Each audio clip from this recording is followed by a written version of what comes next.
Hola a todos y bienvenidos una semana más a un nuevo episodio, el penúltimo de Todo me pasa a mí, el podcast en el que entrevisto a algunos de mis creadores de contenido y viajeros favoritos para que me cuenten sus mejores y peores anécdotas de viaje.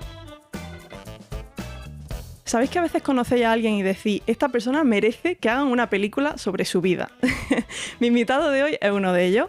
Él es David Ruiz y, bueno, una persona que de repente un día decidió que quería darle la vuelta al mundo en velero. Y nos lo va a contar porque seguro que tiene un montón de historias súper curiosas. Hola David, bienvenido. Hola, ¿qué tal? ¿Cómo estás? Muy bien, oye, un placer tenerte por aquí. Muchas gracias por ser nuestro penúltimo invitado de esta primera temporada. Es un honor. Pues gracias. ¿Cómo estás? Bien, yo al revés, agradecido soy yo, que me hace mucha ilusión también estar aquí. O sea que muchas gracias. Nada, a ti. Bueno, a David lo conocí, ya os conté en el episodio de Alan y el de Nacho, que los conocí en un evento en Ibiza en el que nos juntamos un montón de viajeros. Y David fue uno de esos viajeros a los que conocí en Ibiza. Y bueno, tuve la suerte de poder escuchar bastante de su historia. Os cuento un poco, él es de Barcelona y hace pues casi 30 años, si no me equivoco, fundó su propio estudio de dirección de arte y de diseño gráfico. Y de repente un día, ¿qué pasó? Porque decidiste dejar aquello, que estaba ya todo montado, que estaba ya todo en su sitio, y de repente un día dijiste, me piro. ¿Cómo fue eso? Pues sí, bueno, digamos que no fue tan repentino, pero sí. Pues la historia es que yo tengo que decir que mi trabajo me gusta mucho, o sea, soy un loco del trabajo, y cuando mi estudio cumplió, o sea, realmente ahora hace unos 30 años que lo monté, pero cuando el estudio cumplió hace unos 5 años, pues 25 aniversario, digamos que para celebrarlo decidí cerrar y tomarme unos años, 3, 4 años, era la idea inicial, haciendo una cosa que no fuera trabajar. Al principio esa era la idea, descansar un poco del trabajo, ¿no? Porque he estado toda la vida volcado con el trabajo. Yo ya había hecho alguna aventura en velero, tengo que decir, cuando cumplí los 50 años me regalé atravesar el Atlántico en solitario. Eso es un sueño que tenía de pequeño y a los 50 años lo hice, y fue tan magnífica la experiencia que se fue, digamos, gestando en mi cabeza pues la idea de hacer algo más importante, ¿no? Entonces, al cabo de 2 años volví a atravesar el Atlántico en solitario, esta vez ya con algún problema serio que tuve, pero como conseguí resolverlo, pues eso me llevó a empezar a pensar en dar la vuelta al mundo en velero en solitario. Y entonces, bueno, me cogí ese pretexto de los 25 años de mi estudio, lo cerré, siempre con la idea de volver al cabo de 3, 4 años, al final fueron 4, y contactar con la naturaleza, convertirme durante un tiempo en un personaje de Julio Verne, ¿no? O sea, correrme una buena juerga y una buena aventura, ¿no? Imagino que Julio Verne sería una de tus inspiraciones, ¿no? Porque cómo de repente alguien tiene ese sueño de quiero atravesar el Atlántico, que esa fue toda otra aventura, me puedo imaginar, por lo poco que me contaste. ¿Cómo que tu sueño era cruzar el Atlántico? ¿Cómo empezó tu amor por el mar, por la vela? Pues eso empezó cuando era adolescente, a los 15, 16 años. Mi padre se aficionó al mundo de la vela y entonces se empezó a comprar todos los libros de los grandes navegantes solitarios que han estado en la historia, ¿no?, de la navegación. Entonces, esos libros me los pasaba y yo a esa edad me empecé a leer todo eso. Y es curioso porque yo los disfrutaba muchísimo, o sea, navegaba leyendo esos libros, ¿no?, mentalmente. Y es curioso como, pues al cabo de muchos años, eso fue surgiendo otra vez de una manera casi inconsciente, esa necesidad y realmente de hacerlo, ¿no? O sea, de como mismo hacerlo, intentar hacer un viaje de este tipo en solitario y digamos que me viene desde entonces, ¿no? Es una cosa que tenía que hacer yo, ¿no? Qué poder tiene la lectura, ¿eh? Exactamente. Cómo nos transporta y cómo nos inspira. Sí. Qué guay. Yo la verdad que tengo que decir que nunca he sido muy fan del mar. A mí siempre me ha dado un poco de yuyu. Cuando era pequeña, mi padre es muy amante del mar. Le encanta bucear, le encanta nadar, le encantan los barcos, todo eso. Y me apuntó a clases de vela. Y creo que fue de las peores experiencias de mi vida, lo pasé muy mal. O sea, para que te haga una idea, el monitor tuvo que acabar llevándome en una moto de agua porque no había manera de ponerme a mí con el hostihuete chiquitito a hacer nada. Soy bastante pésima. Entonces, doble admiración nada más que por el hecho de ser capaz de subirte a un barco, porque me resulta una cosa súper complicada. ¿Cómo fue tu primera expedición tú solo atravesando el Atlántico? Pues esa, la verdad es que es la que contaba antes, ¿no? O sea, justo cumplí 50 años y dije, tengo que hacerlo ya, porque todavía me siento físicamente bien y con muchas ganas, o sea que se me va a pasar el arroz, ¿no? Esto hay que hacerlo ya. Así que bueno, yo ya tenía un velero que me había comprado hacía 2 años, pero con el que había navegado muy poquito, digamos, en plan en serio. Había ido pues de Barcelona a Mallorca y esa era toda mi experiencia. Y me lancé y la verdad es que tuve un tiempo extraordinario de bueno, ¿no? Muy curioso porque no son muchos días y no sueles tener tanta suerte.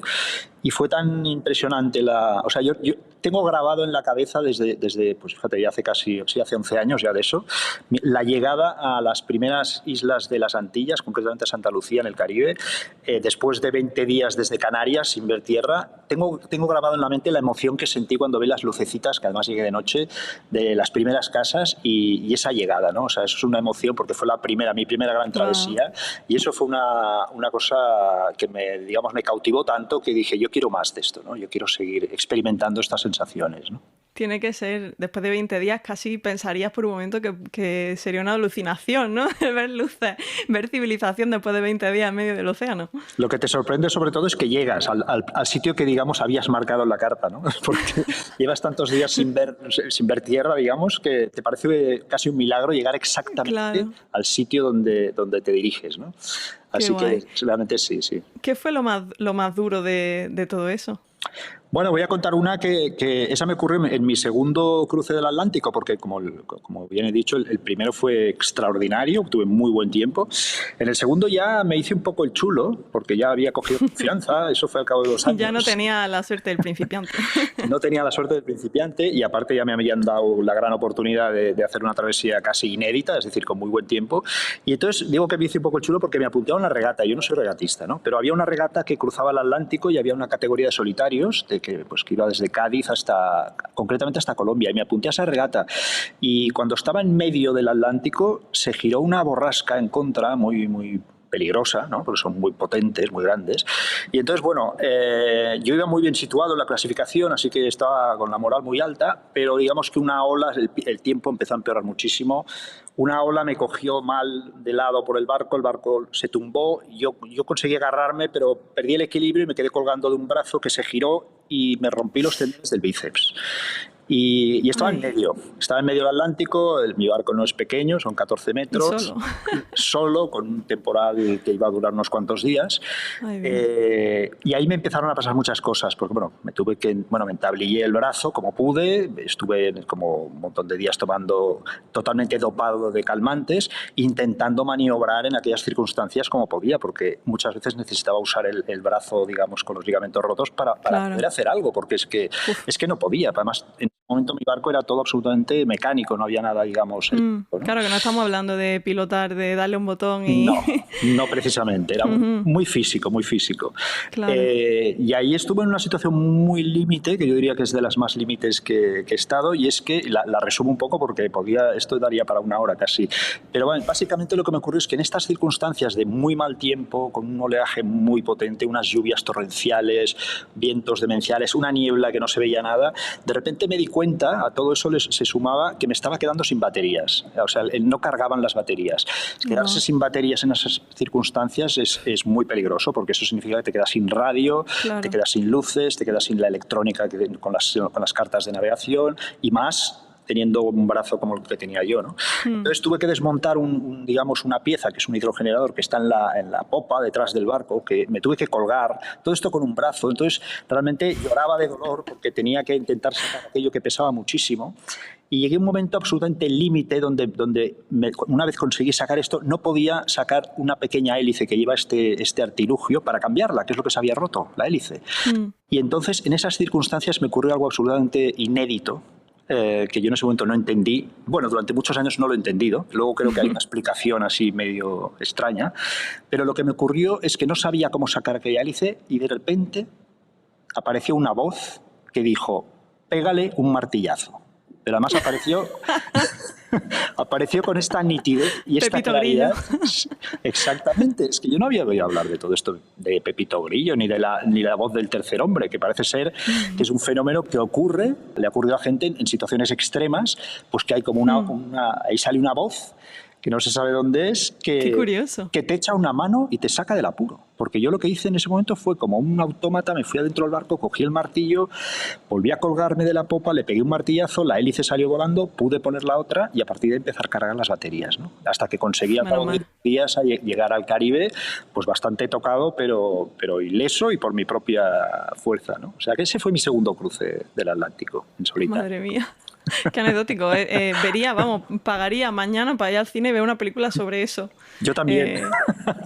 Que vamos, estoy viendo una serie ahora que se llama Manifest. Es bastante mala, pero precisamente va sobre... Ahora está saliendo temática de barcos, de océano y de voces que te dicen cosas. ¿Ah, sí? Entonces me ha recordado un poco a esta serie.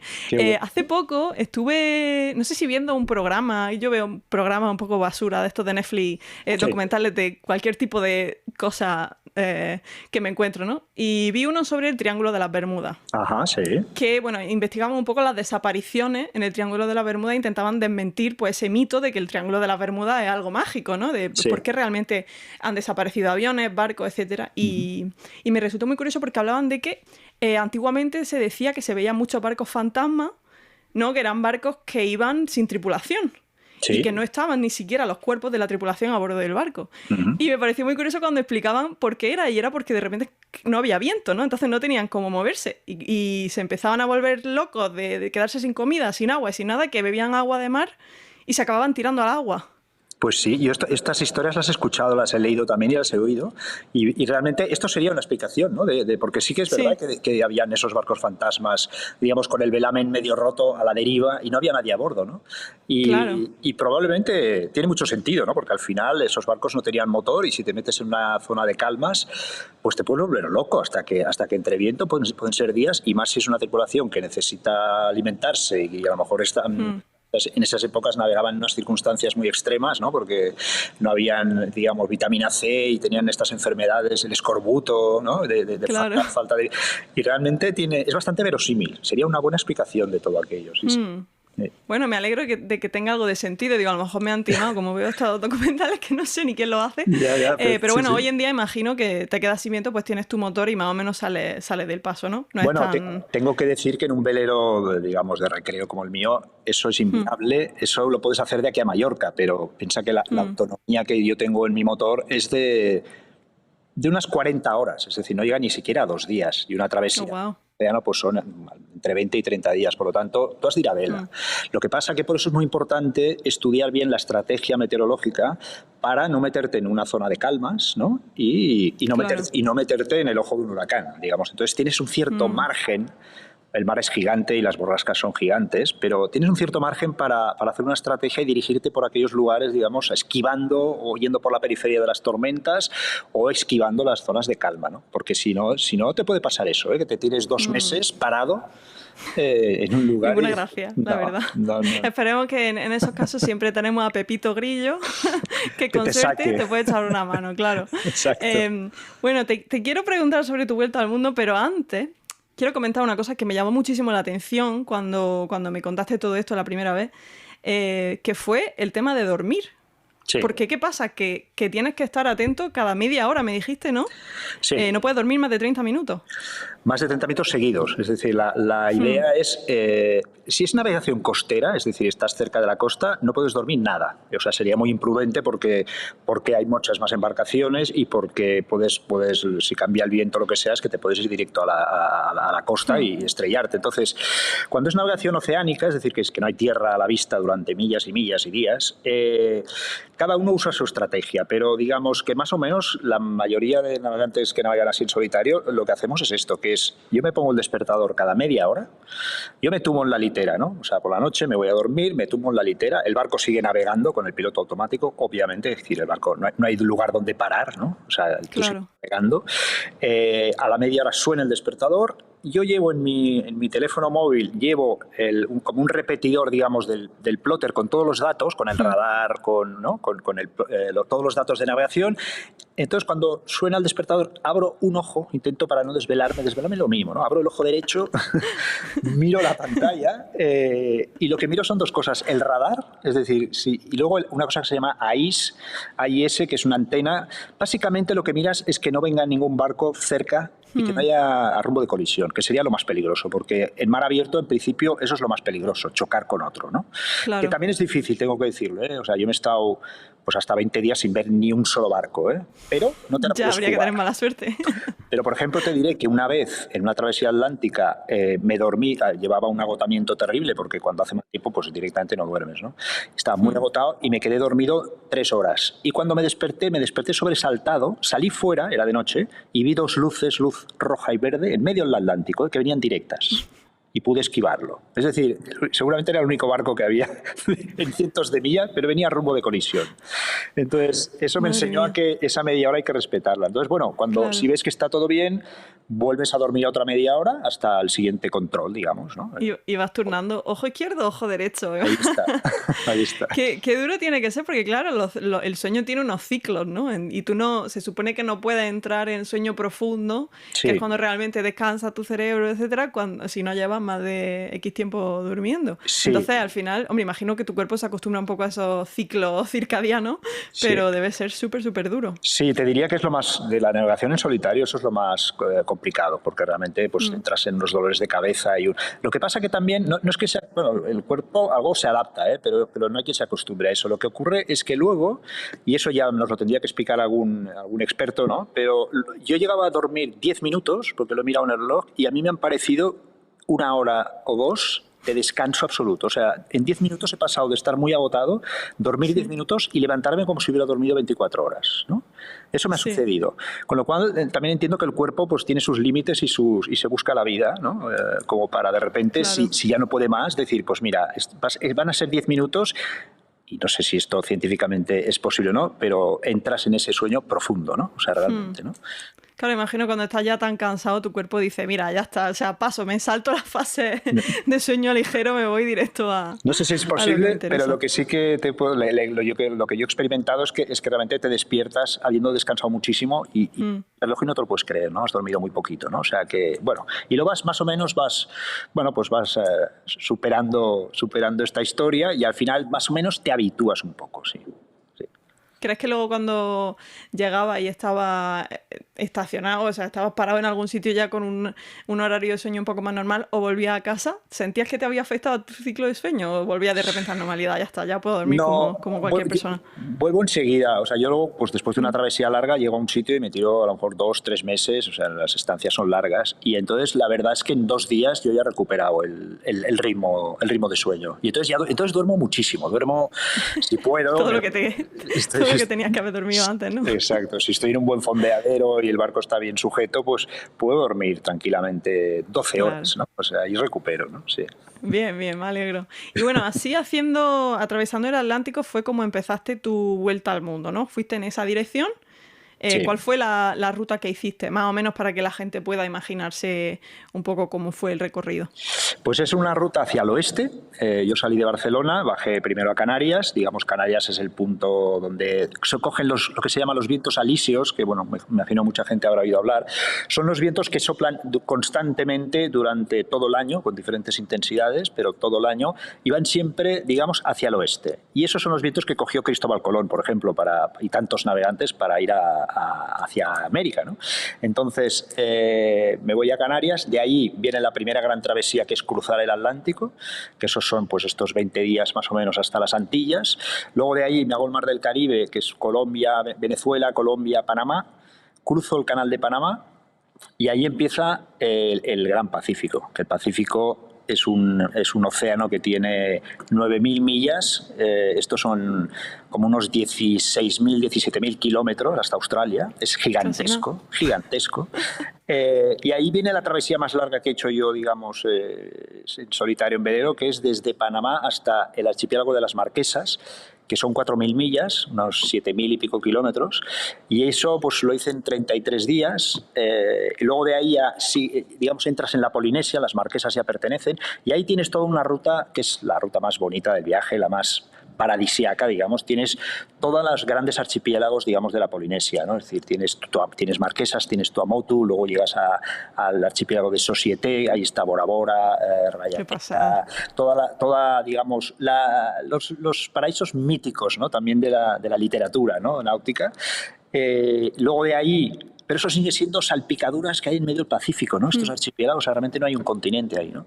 Luego de ahí voy hasta Tonga, siempre hacia el oeste, y también con los vientos alisios que se generan en el Pacífico. Es decir, una ruta que es muy bonita porque vas siguiendo al sol, ¿no? Es decir, el sol se mete en el agua por la proa, ¿no? Digamos, y te marca el camino, ¿no? De Tonga, ahí me salgo un poco de la ruta y me voy hasta Nueva Zelanda, porque quería visitar bien Nueva Zelanda. De Nueva Zelanda vuelvo a subir hacia Nueva Caledonia y Vanuatu, que es otro archipiélago absolutamente paradisíaco.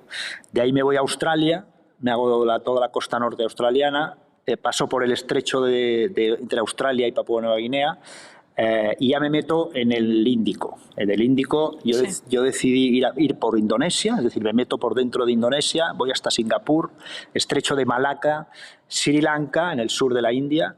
Luego hago una parada, atravesando ya el Índico Norte, hago una parada en una islita de Maldivas, y de ahí ya me voy hacia el Mar Rojo, cruzando el Golfo de Adén, que es la zona, digamos, más caliente de piratería, precisamente, ¿no? Claro. Es una zona que se llama la high risk area, ¿no? de alto riesgo, Claro. donde hay más posibilidad, digamos, de ataques de piratas, ¿no? Y allí llego a la entrada del Mar Rojo, y entonces ya es subir Mar Rojo y cruzar Suez y entrar en el Mediterráneo, pues por Suez, ¿no? Y ya pues queda un saltito, digamos, hasta Barcelona otra vez, ¿no? Casi nada, ¿eh? ¿Cuántos kilómetros fueron más o menos en total, lo sabes? Pues en kilómetros son unos 50.000 kilómetros más o menos. Claro, en un velero han sido 4 años y ya digo, yo cada vez que llegaba a un sitio pues me tira. En Nueva Zelanda, por ejemplo, estuve 5 meses o casi 6, quiere decir que ha sido un viaje. Pero que por eso fueron 4 años, pero bueno, ya que te pega ese viajazo, habrá que aprovecharlo, porque imagino que, bueno, llegaría a lugares, sobre todo toda esta zona de Polinesia y tal, llegaría a lugares súper remotos que es muy, muy difícil llegar de otra forma, ¿no? Sí, eso, y realmente te das cuenta en estos lugares que el turismo lo fastidia todo, porque claro, llegas a lugares que hay turismo, pero poquísimo, porque como tú dices, cuesta mucho llegar. Entonces, ¿qué ocurre? Que la gente de estos lugares, como el trato que hay con esta gente, no tiene nada que ver como cuando llegas a un sitio turístico, que de alguna manera están mirando, digamos, un intercambio comercial, ¿no? Cuando es un sitio turístico, están esperando. Digamos, allí son mucho más auténticos. Y una relación más de tú a tú, se interesan mucho por tu vida, por tu viaje, tú por ellos. Bueno, yo he estado invitado en una casa casi una semana, conviviendo con la gente de Marquesas, por ejemplo, y aparte, claro, al no haber turismo, pues también las cosas están muy vírgenes, ¿no? Hay unas, es decir, al final va todo junto, ¿no? O sea, son sitios que todavía se mantienen como hace, pues igual 200 años, ¿no? O sea, la naturaleza está impecable, hay muy poca gente y son lugares, pues, que yo pensaba que no quedaban sitios así en el mundo, ¿no? Y uno de ellos es Marquesas, ¿no? Y otro podría ser Vanuatu, por ejemplo, que lo he citado antes también. He escuchado un montón sobre Vanuatu y sobre Marquesas no había escuchado casi, pero cuando estuviste hablando tú sobre tu experiencia y vi las fotos que pusiste de Marquesas, me quedé alucinando y dije, tiene que estar en mi lista de sitios que algún día me gustaría visitar. Pero creo que visitar sitios así es un sentimiento un poco agridulce, ¿no? Porque por una parte dices, qué increíble que queden sitios así de vírgenes, ¿no? Por descubrir, pero por otra parte te hace pensar en la cantidad de sitios que antes eran así y ya no lo son. O en el tiempo que les queda a esos sitios, ¿no? Efectivamente. Yo la verdad es que en este sentido me he sentido un privilegiado porque me hice una reflexión que creo que no está muy alejada de lo que será, y es decir, poder hacer esto con tu propio velero y entrar, por ejemplo, en un atolón de las Tuamotu, que son estas islas que son anillos, ¿no? Algunas tienen entrada y son lagunas interiores absolutamente paradisíacas con fondos de coral, forrado de tiburones, hay como cantidad de especies de tiburones que los ves perfectamente porque las aguas allá son clarísimas. Esto lo considero un privilegio que de aquí 50, 60, 70 años será absolutamente imposible hacerlo por tu propio. Es decir, estará prohibido pues, para proteger seguramente la naturaleza, porque habrá demasiada gente, y realmente haces esa reflexión, ¿no? de que van quedando pocos sitios así, ¿no? Y que antes que antes era así todo, ¿no? O sea, realmente, ¿no? Es una pena, pero qué mágico poder disfrutarlo de esa forma. Si tuvieses que quedarte con uno de todos los sitios que pudiste conocer, ¿cuál sería? Marquesas, ¿no? Imagino. Pues sí, ¿O tiene otro? la verdad es que Marquesas es uno de ellos, siempre lo cito y no lo hago solo yo, más gente que ha hecho la vuelta al mundo y ha pasado por ahí, coincidimos porque geográficamente es de lo más bonito que he visto yo nunca, ¿no? Porque tú has hablado de esas fotos, no sé si son acantilados que suben hasta los 1000 metros de altura. Que parecen falsas, o sea, parece que Sí. un lugar que no existe. Dice, ese lugar no existe, es mentira, nunca lo he visto. Exacto, sí, porque hay estas piedras monolíticas de basalto que son casi como menhires gigantescos. Esto saliendo en medio de selvas vírgenes, frondosas, realmente es de película, ¿no? O sea, es un paisaje que yo no había visto así, de esta manera, ¿no? Yo creo que ese es de los sitios más bonitos y luego ya serían sitios más concretos, ¿no? Por ejemplo, Vanuatu, que también lo he citado antes, pues sería otro. Y este ya es un sitio pues que es muchísimo más popular, que es Nueva Zelanda, que yo no sé si has estado tú, pero Nueva Zelanda es una auténtica joya todo, a nivel paisaje, ¿no? O sea, no te lo puedes creer, ¿no? Lo que pasa es que, claro, eso ya es pues civilizado, pues con carreteras, con autopistas y, claro, con lo que conocemos, ¿no? Pero es precioso también, sí. Sí, tiene súper buena pinta. Yo, por desgracia, en Nueva Zelanda solo estuve en Auckland. Ajá. Fui cuando era azafata, entonces fue vale. 24 horas en Auckland y vuelta a Australia, que era la siguiente parada. Claro. Y entonces no vi nada, pero tengo muchísimas ganas de ir a Nueva Zelanda y sé que es uno de esos destinos pues que, como hiciste tú, es para ir y estar allí unos meses porque tiene que ser una auténtica pasada. Es precioso, la verdad es que es maravilloso, sí. Qué guay. Bueno, nos has contado la anécdota de ese segundo cruce del Atlántico. ¿Cuál fue tu peor momento, tu momento más duro en esta vuelta al mundo? Pues el momento más complicado, que bueno, fue un punto de inflexión del viaje además, que por otro lado pues me enseñó muchísimas cosas, ¿no? Pero fue precisamente en el norte de Australia, cuando estaba atravesando el estrecho de Torres, tuve un problema técnico, me quedé sin piloto automático, yo llevo 2 porque navegando en solitario necesitas un piloto automático, es básico porque no puedes atar el timón, el barco se sale de rumbo, ¿no? Entonces me quedé sin piloto automático, el segundo no me funcionaba, bueno, total que estuve gobernando a mano, digamos, durante casi 2 días, con sus noches, ¿no? Sin soltar el timón, estaba agotado completamente. Cuando llegué al estrecho de Torres, pues los estrechos, como cualquier estrecho, ahí los vientos se aceleran muchísimo, ya soplaba muchísimo viento y hay unas corrientes brutales, ¿no? Pero brutales. Entonces, brutales quiere decir que son absolutamente que no las puedes remontar. Tienes que estudiarlas bien y ir siempre a favor. Entonces, yo quería fondear en un sitio concreto, en una islita que hay ahí, ¿no? Pero es que llegué de noche para hacer la entrada y no me atreví a entrar porque era una entrada muy complicada entre varias arrecifes y rocas. Entonces, vi que si rodeabas una isla podía entrar por el otro lado y que me coincidiría con el amanecer y había más buena visibilidad. Entonces yo, como repito, estaba muy cansado, decidí hacer esto otra noche más y cuando empecé a entrar ya que amanecía por este canal, fui entrando, la corriente en contra empezó a hacerse cada vez más fuerte y cuando me di cuenta el barco no estaba avanzando, estaba yendo para atrás, ¿no? Yo con el motor a tope, la vela no me daba el ángulo, es decir, tenía que ir con el motor a tope. Madre mía. Y me di cuenta que estaba yendo para atrás, ¿no? Es decir, y ahí eso está plagado de rocas y lo más peligroso es que toda esa zona está llena de cocodrilos. Las islas, toda la costa australiana, como se sabe, Venga, quema. A sus anchas. Quiero decir que no es un buen sitio para naufragar o para quedarte sin no.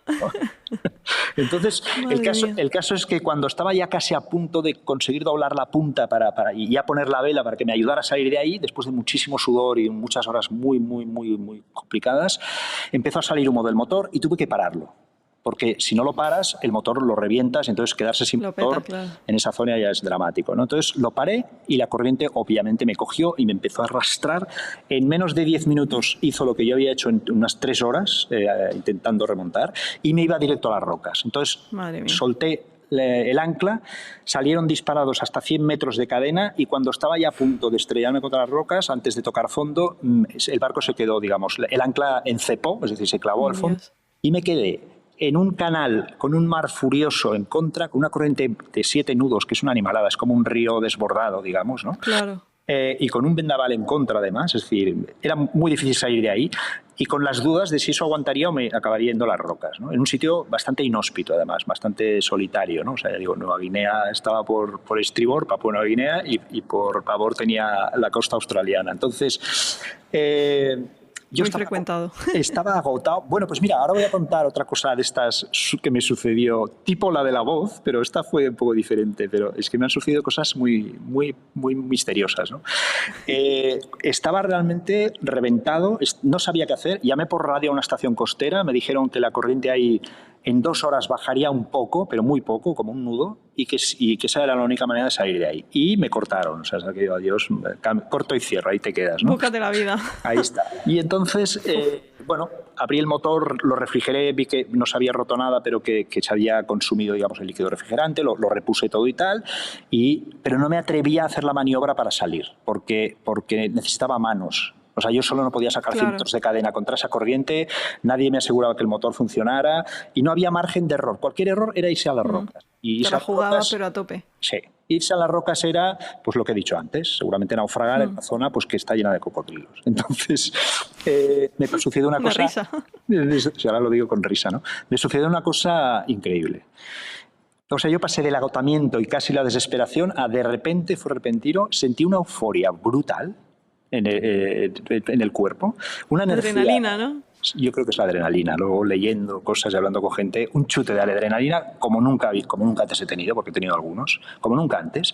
Me dio una lucidez, vi en mi cabeza cómo tenía que ejecutar cada maniobra para salir de ahí y de repente pasé de la casi desesperación a ver que aquello era posible y hasta divertido.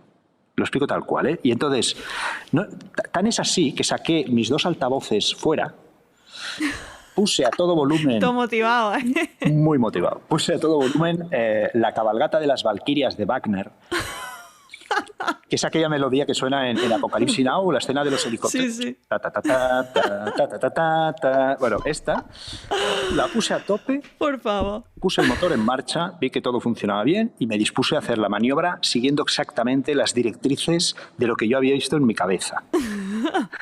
Con una calma, teniendo en cuenta las circunstancias y una inteligencia que desde luego no era la mía, ¿no? Y fui haciendo todo... ¿Era la de Pepito Grillo? Era Pepito Grillo otra vez. Y con la certeza absoluta de que yo en 3 horas estaría fondeado al resguardo de la isla de Horn, que está ahí, perfectamente a salvo. Y así fue. Conseguí salir, llegué... Wow. Y digamos lo conseguí, ¿no? De esa manera. Luego ya allí me ocurrió otra, pues que como tenía estas averías, hasta conseguí contactar con una empresa para que me mandaran una pieza que necesitaba y me dijeron que me tenía que esperar un mes y yo, después de lo que me había pasado, estaba con un shock, digamos, mental. O sea, realmente tenía la moral por los suelos. Claro, estaría drenadísimo, ¿no? Ya. Me había entrado miedo, o sea, estaba... Y pensé que yo no podría aguantar un mes ahí, en un bar que lo único que tenía delante, había un pequeño pueblecito cerca en la isla esta, pero prácticamente... había una tiendecita muy pequeña y 4 casas, y yo tenía que estar fondeado para que el barco estuviera a buen resguardo en la otra punta de la isla, y lo único que había allí eran 2 cocodrilos. Hay uno que llegó a ser mi cocodrilo, porque yo cada tarde me sentaba en la proa del barco y él estaba en la playa delante mío y nos pasamos la tarde mirándonos, ¿no? O sea, llegamos casi a una especie de complicidad mística, y eso duró pues un mes, y estuve ahí un mes, digamos, haciendo como ejercicios mentales para motivarme, para no caer en depresión, y fue toda como una experiencia bastante mística hasta que, bueno, conseguí no caer en la depresión a la que me veía abocado, porque realmente eso hubiera sido... Y al final, bueno, conseguí el recambio, reparar. Tengo que decir que salí de ahí absolutamente asustado de miedo, asustadísimo. O sea, me temblaban las piernas el día que le veía el ancla porque tenía que volver a pasar por el sitio de la corriente, pero esta vez a favor, digamos, ¿no? Y me daba miedo seguir el viaje, me daba miedo ir hacia Indonesia, o sea, me habían entrado los miedos, ¿no? Y salí, no tenía más remedio, y a los 2 o 3 días la cabeza me cambió el chip y empecé a darme cuenta que la adversidad al final es necesaria, porque lo que hace es que creces, ¿no? Es decir, a mí todo esto me sirvió para crecer, y me di cuenta que me podía pasar ya lo que fuese, que yo haría lo que tuviera que hacer y no me iba a preocupar de nada más. Claro. Sí, solo preocuparte de aquello que puedes controlar, ¿no? ¿Sabes? Claro, y ya sabes que cuando estás en esa situación te activas y eres capaz de cosas que a lo mejor no pensabas que ibas a ser capaz, ¿no? Creo que muchas veces no somos conscientes de cómo nos cambia el estar en una situación pues de urgencia, ¿no? De presión. Hay gente que se bloquea Y hay gente que de repente, pues, eso aparece Pepito Grillo y empieza a decirte, venga, esto, haz lo otro, no sé qué, y te activas, te pones tu altavoz, te motiva en tu caso, Sí. y sale, y muchas veces no sabemos que tenemos esa capacidad hasta que llegamos a ese punto. Exacto, o sea, realmente es, ¿no? Ya lo decimos, ¿no? Que yo creo que uno no puede saber cómo va a reaccionar ante situaciones, digamos, más o menos extremas hasta que no se encuentra en ellas, ¿no? O sea, realmente... Claro. Y luego pues pasará lo que tenga que pasar, ¿no? Pero a mí, ya digo, he explicado dos casos muy, realmente, yo les llamo poltergeist, ¿no? Porque para mí, o sea, eso fue magia. Entonces, no le encuentro la explicación. En el mar pasan cosas. En el mar pasan cosas muy extrañas. Yo, por ahora, me voy a mantener alejada del océano. Yo para lo justo. Pero joder, qué admiración, y me alegro un montón de que saliera todo bien y quedase en una anécdota. Ahora, ya te digo, tienes para una película, ¿eh? Véndele los derechos bien caros a Netflix, a quien sea, pero necesitamos una película de esto. Bueno, David, por cierto, escribió un libro Sí. sobre toda esta aventura que se llama Irse. Yo lo tengo aquí conmigo, no lo puedo enseñar por audio, pero lo tengo aquí conmigo, además dedicado, y no me lo he leído todavía, tengo deberes, pero estoy deseando en agosto, que no voy a hacer nada, que voy a estar de vacaciones, tomarme mi tiempo para leérmelo y disfrutar de todo con mucho detalle. Bueno, después de toda esta aventura, has contado que tuviste que cruzar toda esta zona de alto riesgo de piratería, ¿no? Sí. ¿Cómo fue eso? Porque me imagino que después de que te ocurriesen todas estas cosas, vendrías ya diciendo, verás tú que otra vez me va a pasar algo en esta zona. Sí, la verdad es que cuando estás en Australia tienes que tomar la decisión de si vas el Índico Sur y vas por Sudáfrica y subes el Atlántico, o si te arriesgas a meterte, digamos, por el Golfo de Adén y entrar por el Mediterráneo y cruzar la High Risk Area, que es una área que en un velero son 12, 15 días cruzarla, ¿no? No es que digas paso corriendo y en una noche la he superado, ¿no?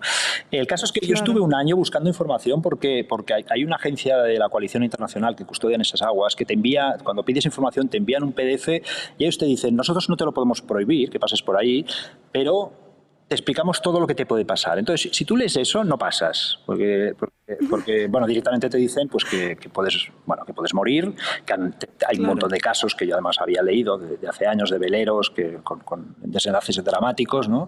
Que no hay ninguna tontería. Que te pueden secuestrar y que si te secuestran, pues desearías haber muerto, ¿no? O sea, por lo que... Bueno, cosas de estas. Entonces, lo que pasa es que yo ya venía de hablar con otros navegantes, de estar un año, digamos, investigando, y un poco llegamos a la conclusión, y hablo en plural porque otros navegantes que pretendían pasar por ahí llegamos a la misma, de que los veleros ya no interesamos tanto a la piratería, porque durante unos años sí que hubieron conflictos, pero el botín que se llevan es tan pequeño, a cambio de... Esta gente directamente cuando te ve a distancia te pega un tiro, y, o sea, a cambio de asesinar, y un rapto ya no les sale a cuenta porque necesitan una infraestructura para cobrar un rescate, que es una locura.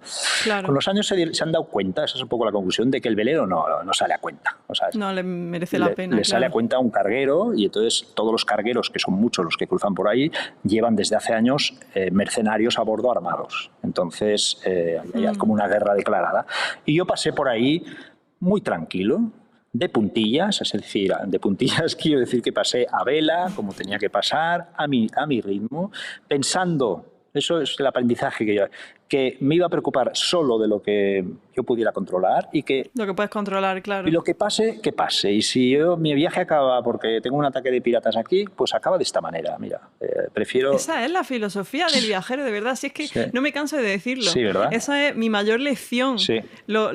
Mi mayor aprendizaje viajando es ese. No te preocupes de lo que no puedes controlar. Exacto. Si es que si estás fuera de tu control, ¿para qué te vas a rayar? ¿Para qué? Claro, si no puedes hacer nada. Porque entonces es cuando no disfrutas, cuando estás sufriendo. Pero esto nos pasa también en nuestra vida cotidiana en la ciudad, ¿no? Es decir, estamos siempre sufriendo de cosas por sí, a ver si, y si, para pasar esto, lo otro.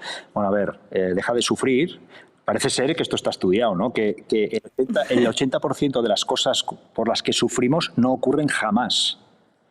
Por lo tanto, claro. Es decir, cuando yo he conseguido traspasar esa barrera y realmente me divertí mucho en el estrecho de Malaca, que me pasó de todo cruzándolo, que fue un mes de cruzarlo. Ahí también hay piratería, me pasó de todo. Me divertí muchísimo, era una aventura, o sea, ahí me di cuenta que era una gran aventura eso. Y que al final, bueno, yo había decidido meterme en este viaje y en este pollo, y la satisfacción que tienes cada vez que, digamos, sales de una historia de esta es tan grande que es lo que para mí es lo que le da sentido a la vida, ¿no? Es decir, estoy viviendo intensamente. Es decir, yo que me quiten lo bailado, yo me puedo morir mañana, Anda que que ya no. estoy tranquilo. O sea, he disfrutado como un animal y me he sentido vivo y he sentido que he hecho cosas, bueno, pues que me he atrevido. Es decir, que he sido un actor y no un espectador, ¿no? En la vida, al final, es un poco esto, ¿no? La actitud, un tema de actitud ante la vida, ¿no? Claro que sí, me parece la actitud, es que es una maravilla y el saber que al final cuando funcionan las cosas tienes esa satisfacción y no pierdes el tiempo en preocuparte de cosas que no lo merecen, es maravilloso. Y bueno, sobreviviste a los piratas, Sí. pero ahí no acabó tu aventura, porque llegó el COVID. Exacto. Eso fue... ¿Qué pasó con el COVID? Porque es que de verdad esta película no acaba nunca. O sea, yo estoy en el borde del asiento con las palomitas. Ya, vamos. Sí, a ver, también tengo que decir, ahora explico lo del COVID, pero que obviamente estoy explicando las cosas que pueden ser más interesantes aquí para los que escuchan, porque, Sí, porque el viaje... pero son 4 años de anécdota. Han sido 4 años que me ha pasado de todo, pero me han pasado cosas divertidísimas. Obviamente el balance es de diversión y de belleza. Claro. Y de, lo digo porque a veces, como solo explico estas cosas, dices, pero este tío es un... Pero ojo, porque a mí esta parte del COVID Sí. me parece una auténtica maravilla. Sí. O sea, yo cuando te escuché contarla decía, Sí. ojalá haber estado ahí. Sí, ¡Qué fantasía! La del COVID sí, porque le dimos la vuelta. O sea, es decir, yo llegué a Djibouti, que es un país muy pequeñito que hay justo en la entrada del Mar Rojo, y claro, yo llegué ahí después de cruzar la High Risk Area y después de cruzar en solitario los 3 grandes océanos, y pensé, bueno, mi aventura, así con mayúsculas, se ha terminado. O sea, ahora me queda subir el Mar Rojo, Mediterráneo y a casa, ¿no? Y bueno, Esto está tirado. y eso está chupado, ¿no? Y a los pocos días de estar ahí, pasa una patrullera del puerto, éramos 4 veleros que estábamos ahí fondeados, nos prohíben terminantemente bajar a tierra y dicen que hay un virus, viene un médico, no sé qué, nos hace una inspección y que no podemos bajar y que además tenemos que abandonar el país.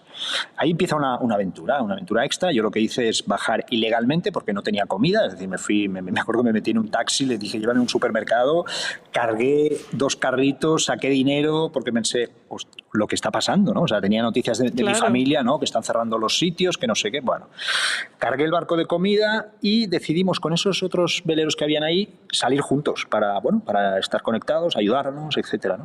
Entonces, bueno, empezamos a remontar, a subir, pasamos el estrecho de Bab el-Mandeb, entramos ya en el Mar Rojo y ahí hay muchos sitios para fondear en toda esta ruta, que es una ruta también bastante larga, esta Suez, ¿no? Y en Eritrea, en un sitio, en un fondeadero que encontramos al cabo de 2 días, nos echaron los militares, luego llegamos a Sudán, de Sudán nos echaron otra vez, nos abandonamos las aguas, nos enteramos que estaban cerrando las aguas del Mediterráneo, los puertos, y claro, no había ningún protocolo para un velero en tránsito, es decir, no había protocolo Claro. para la gente, digamos, aquí en las ciudades, imagínate para un tránsito, o sea, no sabían qué hacer con nosotros, directamente. Es que tiene que ser, si para nosotros era una situación apocalíptica. O sea, yo recuerdo ir al supermercado con miedo diciendo, bueno, ¿qué estamos viviendo? No me lo quiero imaginar a bordo de un velero tú solo. O sea, vamos, Claro.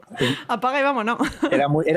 Yo sentí, yo esa etapa del viaje la llamo Mad Max, porque sentí que estaba en la película, o sea, era apocalíptico aquello. Total. Íbamos recibiendo noticias de que estaban la gente confinada en casa, con máscaras, bueno, era surrealista. Y el único problema que teníamos era, bueno, que no sabíamos dónde meternos y que no había, y que en algún momento se acabaría la comida. Entonces, bueno, ahí éramos 4 barcos, como he dicho, 2 de estos barcos, uno era alemán y el otro era americano, decidieron irse a Suez, porque en Suez por radio sabíamos que ahí podías atracar en el puerto, pero también sabíamos por otros veleros que nos avisaban que estaban cobrando precios abusivos, que no te dejaban bajar del barco. Y esto no sabíamos cuánto iba a durar. O sea, no sabíamos si iba a durar un año. Entonces, yo, o sea, mi barco y el barco de unos amigos que hice durante este trayecto, un barco mexicano, de unos mexicanos, una familia que estaba dando la vuelta al mundo, decidimos que teníamos que encontrar un sitio bonito para fondear, que no nos vieran y buscarnos la vida ahí. Y esperar a ver qué sucedía. Y así encontramos en Egipto un fondeo en un sitio pues precioso, que no había nadie, muy poca gente, veíamos a alguien de vez en cuando, ¿no? Ahí la verdad es que pasó algún helicóptero de militares, no nos dijeron nada. No podíamos bajar a tierra legalmente porque es ilegal, tú no has hecho la entrada oficial al país. Pero bueno, luego conseguimos a través de un pescador pues pactar con él que nos fuera trayendo comida, ¿no? Le dábamos la lista del súper, se iba a un supermercado a no sé dónde y nos lo traía al cabo de unos días, ¿no? Y conocimos a 2 o 3 personas muy curiosas, que estas nos presentaron a otras personas y acabamos descubriendo una islita que ahí no nos veía nadie bajar, una isla paradisíaca, preciosa. Y total que estuvimos ahí pues casi 3 meses haciendo unas fiestas en esa isla, buceando buceando, el Mar Rojo es precioso para bucear, buceando en lugares totalmente solitarios. Mientras estabais todos confinados en casa, pues nosotros vivimos una experiencia de un lugar. ¿Cómo te gusta restregárnoslo, eh? Sí, tengo esa... Es que, ¿sabes qué me pasa? Que lo visualizo, ¿no? O sea, visualizo a mi familia que me contaba, no, estamos en casa, que no podemos salir y tal. Y tú ahí, con la cerveza en una playa paradisíaca. Exactamente. Y ahí, bueno, esperando un poco a ver qué pasaba en la vida y en el planeta, como para... Hasta que en julio, creo que fue el mes de julio, nos enteramos que Turquía abría un puerto y ahí ya pues decidí seguir el viaje. Se acabó la fiesta. Y se acabó, exacto, nunca mejor dicho, se acabó la fiesta, sí, sí. Bueno, no hay mal que por bien no venga, oye. Exactamente. Disfrutaste del confinamiento como estoy segura que el 99,9% de la población mundial. Exactamente, sí. A mí me da mucha envidia porque me lo imagino como The Beach, pero sin las muertes, ¿no? Obviamente sin esa parte. Sin la escena chunga. Pero sí, es que ya te lo he dicho, película. Yo quiero mi porcentaje, ¿eh? Cuando salga. Vale, ya lo haremos. Qué maravilla, qué maravilla. Bueno, y de toda tu aventura, ¿con qué experiencia, con qué momento, con qué aprendizaje te queda? Bueno, aprendizaje, lo he dicho un poco antes, tiene que ver con esta idea de la adversidad para mí ha dejado de ser algo negativo, y lo digo de verdad, ¿eh? O sea, me he dado cuenta que sin ella no evolucionamos. Es decir, si no nos ponen trabas en el camino, si estuviéramos siempre bien, qué gran verdad, tumbados en un sofá, es una metáfora, ¿eh? Pero aquellos que no tienes grandes conflictos ni grandes complicaciones en la vida, tu cerebro está aletargado. En la medida que tú cambias de escenario y cada día enseñas un escenario nuevo a tu cabeza, eso ya te lleva a estar al 100% atento, ¿no? Es decir, dejamos de estar atentos cuando nos suena el paisaje que tenemos cada día, ¿no? Cuando eso lo cambias, ¿no? Y empiezan a sucederte cosas, tu cerebro se pone en marcha. Y entonces eso lo que hace es ejercitarse y lo que hace es que evolucionas y vas creciendo.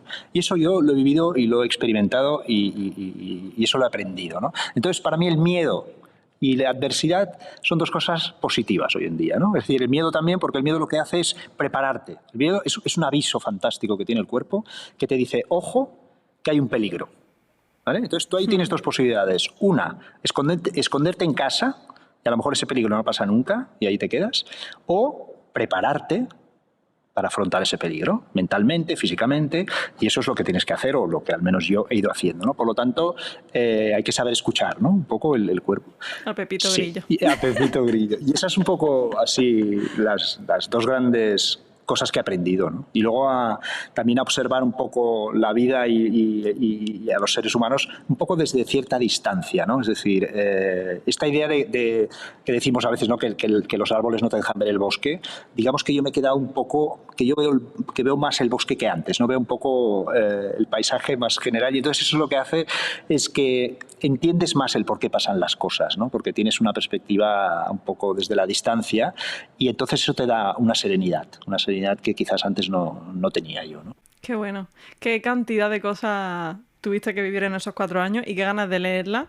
Recuerdo a todos que podéis leer el libro de David Ruiz, Irse, donde cuenta absolutamente todo. Además, por cierto, tengo que decir que kudos porque un libro con un diseño precioso. Yo que soy muy friki del diseño editorial, me parece una auténtica preciosidad, deseando leerlo. Y bueno, también podéis seguir a David en redes. Tor 5. Tor es tu velero, ¿verdad? Sí, Tor es el velero, sí. Pues, Tor 5. Tor exacto. 5. 5 escrito con letras, no con número. O sea, Tor 5 todo junto con letras. Ahí podéis encontrar a David. ¿Tiene alguna aventura más en el horizonte? Bueno, ¿Qué tiene entre manos ahora estoy mismo? trabajando ahora otra vez porque obviamente tenía que volver a abrir mi chiringuito y ponerme a las pilas y porque me he gastado, digamos, la pasta que tenía. Entonces, ahora mi aventura es trabajar y la verdad ilusionado otra vez con el trabajo, pero sí que va apareciendo ahí en el horizonte algo que igual me gustaría hacer, que es ir a la Antártida a vela, de la misma manera, ¿no? Oye, si vas a la Antártida, no te olvides de parar de camino en Tristán de Acuña. Tristán de Acuña. Ah, sí, hombre, la isla más remota del mundo. Que me explicaste, ya. Es verdad. Claro, lo mismo me pilla allí. Que yo tengo entre mis planes ir en algún momento, verdad. Así que bueno, avísame y si no te pongo en contacto con la alcaldesa, que ya es colega mía. Qué bueno, es verdad, genial. Y ya puedes añadir la isla más remota del mundo a tu checklist. Buenísimo. Sí, genial. Creo que es un mensaje muy chulo también, que lo hemos hablado muy por encima, pero el dejar todo. Sí. Y tomarte unas vacaciones largas, que es algo que la gente no hace, Yo lo dejo ahí, ¿eh? Que no hay que esperar, o sea, la vida no va de trabajar, cogerse un mes de vacaciones en verano hasta que te jubilas y luego ya, cuando ya estás viejo, no trabajas más. Creo que eso de coger y decir, oye, ¿sabes qué? Que me merezco un descanso, que la vida no es todo trabajar y si me lo puedo permitir voy a salir y a explorar, ¿no? Me parece una auténtica maravilla esa idea. Y bueno, la dejo ahí para quien le guste la idea, que la tome, que la explore un poco. Lo suscribo totalmente. Yo ya, después de haber escuchado tu aventura, estoy tomando nota. La mía no será por mar, eso lo tengo clarísimo. No hace falta. Pero seguro que algún día también digo, mira, lo mando todo a tomar viento y me voy. En fin, David, muchísimas gracias por venir a contarnos tu experiencia. Como te digo, deseando leer el resto de tu historia. Muy bien. Y nada, ha sido un placer y nos vemos muy pronto. Muy bien, pues el placer ha sido mío, de verdad. Ha sido muy, muy divertido. Y nada, espero que te guste el libro, ya me contarás. Seguro que sí. Muy bien, pues un abrazo a todos, gracias por escucharnos y nos vemos la semana que viene en el último episodio ya de esta primera temporada de Todo me pasa a mí. ¡Chao!